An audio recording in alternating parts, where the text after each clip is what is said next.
الديمقراطية شغالة. وأنا هنا بتوقف لأن كل فعل بلطجي بتقوم به السعودية لازم له فعلين إماراتيين. السعودية قلت لك إنها الإمارات حاولت تاخد المواني في القرن الأفريقي، راحت على جيبوتي وطلعت، وبعدين راحت الصومال وانطردت انطردت. فعملت إيه؟ قام جه سافرها في السودان، راكب الطيارة يا معلم ورايح معاه شنط سفر، والله العظيم يا أستاذ، شغل بلطجة يا شباب. شنط سفر ورايح على فين؟ على مقدشو. سافرها في السودان رايح على فين؟ على مقدشو اللي هي ايه؟ عاصمة مين؟ عاصمة الصومال. ومعاه 10 مليون دولار. 10 من ده المعلم السفير بتاعهم حاجزينه في المطار. اسمه محمد عثمان الحمادي. وبيجري اتصال بطويل العمر. يا طويل العمر، هاي الشنطة اهي. اهي. الصومال دولة فقيرة لكن شعبها كريم ونزيه. وانا زرت الصومال 92 مع وفد الجامعه العربيه الطبي، اول وفد ليه. شعب عظيم. وادي قوات الامن زي ما محمود رفعت المحامي المعروف بيقول صدرت ايه؟ 10 مليون دولار. احتج مسؤول الامارات في مقدشو بحجه انها اموال السفاره.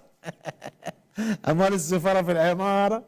قال له طيب يا معلم، سفاره الامارات في بروكسل ميزانيتها نص مليون، ليه؟ لانها لا تستطيع تمويل مقاتلين.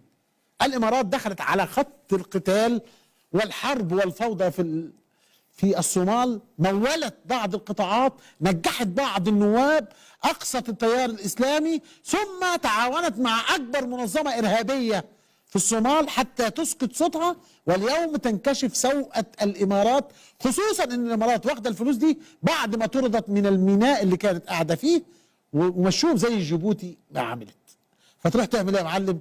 خد الكيس وافتكر كلام الراجل بتاع جريدة ذا نيويوركر فالكنز اللي قال لك ان الامارات جندت عبد الفتاح السيسي وادت له 20 مليار هي والسعودية عشان تشتري بها الجنرالات، وان الذي قام بتسليم الاموال لبقية الجنرالات هم محمد بن زايد بنفسه، عبد الفتاح السيسي بذات نفسه، بندر بن سلطان بنفسه، عبد الفتاح السيسي بنفسه، ومحمد بن دحلان.